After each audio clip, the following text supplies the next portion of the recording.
అసలు ఏం జరిగింది ఏంటి అనేది ఇక్కడ కొంతమంది స్థానికులు ఉన్నారు, వాళ్ళని అడిగి తెలుసుకుందాం. అమ్మ అసలు ఏం జరిగింది ఇక్కడ పొద్దున ఆమె జిమ్ చేస్తుందంట, జిమ్కి పోయి పైకి ఎక్కింది. ఇక వీడు వెనకాలనే ఎక్కి తలుపు పెట్టేసిండంట. లోపల ఉన్నారు. ఇక తలుపు పెట్టేసినాక అరుస్తూ ఉన్నది ఆ పిల్ల. అరుస్తుంటే ఎందుకు అరుస్తున్నదని ఇక మా కొడుకు కోడలు మీద కురికిండ్రు. ఉరికి తలుపు కొడుతున్నారు, తీస్తలేడు. అద్దాలు వాళ్ళ కొట్టి అండ్లకెళ్ళి కూడా చెప్తుంటే కూడా తీస్తలేరు.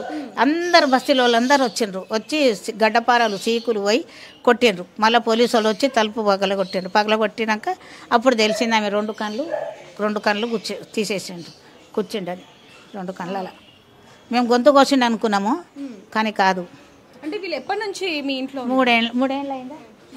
3 ఏళ్ళు. వాళ్ళ హస్బెండ్ అంటే ఆమెకు ముందే పెళ్ళయిందని చెప్పి విన్నాము, మరి వాళ్ళ ఆయన లేరా? వాళ్ళ ఆయన లేడు, ఎప్పుడో వెళ్ళిపోయిండు ఆయన. ఒకటే ఉండేది ఇక్కడ. ఏముంటుంది, వాళ్ళ అమ్మ ఉంటుంది, ఇద్దరు ఉంటారు. మరి వాళ్ళ అమ్మగారు లేరా? వాళ్ళ అమ్మ పొద్దున్న డ్యూటీకి పోయింది, 7:30కి వెళ్ళిపోతుంది ఆమె డ్యూటీకి. అంటే ఈ అమ్మాయి పైకి వెళ్ళేటప్పుడు ఈ అబ్బాయి కూడా వెళ్ళారని చెప్పి మీరు చెప్పడం జరిగింది. అంటే బాగా తెలిసిన వ్యక్తి లేదు, చూసిండ్రంట ఆమె వెనకాలనే వచ్చిండు. ఆ అబ్బాయి వెళ్ళడం చూసాము, కానీ తర్వాత ఏమైందో మాకు తెలియదు. అంతే అరుస్తుంటే మేము వెళ్ళి తోడుసి పలుకుతాం. అంటే ఆ అమ్మాయి ఏ విధంగా ఉండేది ఇక్కడ? అమ్మాయి మీతో మంచిగానే ఉంటుంది, బాగానే ఉంటుంది, అందరితో బాగానే మాట్లాడుతుంది, మంచిగానే ఉంటుంది. జాబ్ చేస్తుంది, మార్నింగ్ వెళ్ళి నైట్ వస్తుంది, 10:30 వరకు వస్తుంది. అంటే ఎప్పుడైనా సరే ఇప్పుడు మీరు చెప్పడం జరిగింది బాగానే ఉన్నారు అది ఇది అని, మరి ఏ రోజు అని ఈ అబ్బాయి గురించి చెప్పడం కానీ జరిగిందా? లేదు, సమస్యలు ఉన్నాయా? హస్బెండ్ గురించి ఏమన్నా డివోర్స్ అయ్యాయని చెప్పారు మీరు, ఇంతకుముందు ఏమైనా చెప్పారా?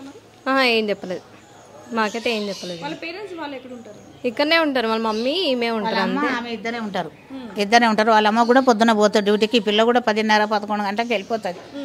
పోయి రాత్రి 10-10:30కు వస్తుంది. అంటే ఈ అబ్బాయి ఎప్పుడు వస్తుండేవాడా? ఇప్పుడే ఫస్ట్ టైం చూడడం మేము. ఎప్పుడు వస్తుండేది కూడా మేము చూడలేదు. వస్తే నేను అడుగుతా, కుక్క మొరుగుతుంది అక్కడ, ఎవరు బాబు ఎందుకు వచ్చినావు నువ్వు అని అడుగుతా.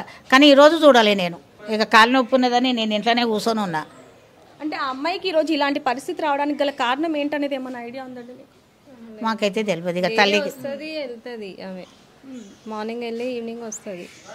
3 సంవత్సరాల నుంచి మాత్రం 3 సంవత్సరాల నుంచి. ఇప్పుడు మనతో పాటు శ్రావ్య వాళ్ళ పెద్దమ్మ గారు ఉన్నారు. అసలు ఏం జరిగింది ఏంటనేది ఆవిడని అడుగుతా. అమ్మ శ్రావ్య మీ కూతురు? మా చెల్లెలు కూతురు. అసలు ఏం జరిగిందమ్మా, ఎప్పుడు తెలిసింది మీకు? మాకు ఇదంతా అయిపోయినాకనే ఆమె తెచ్చి కింద వేసిండ్రు. అప్పుడు వచ్చిన నేను పిల్లగాన్ని తీసుకొని వచ్చిగా వెంటనే హాస్పిటల్ తీసుకుపోయినా. అంటే అబ్బాయి బాగా పరిచయస్తుడే అని చెప్పి చెప్పడం జరుగుతుంది ఇక్కడ. వాళ్ళు మీకు తెలుసా అబ్బాయి? తెలుసే.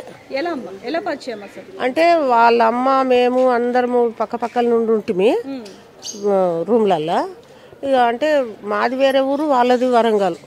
ఇక వాళ్ళ కులం మా కులం ఒకటే. ఇక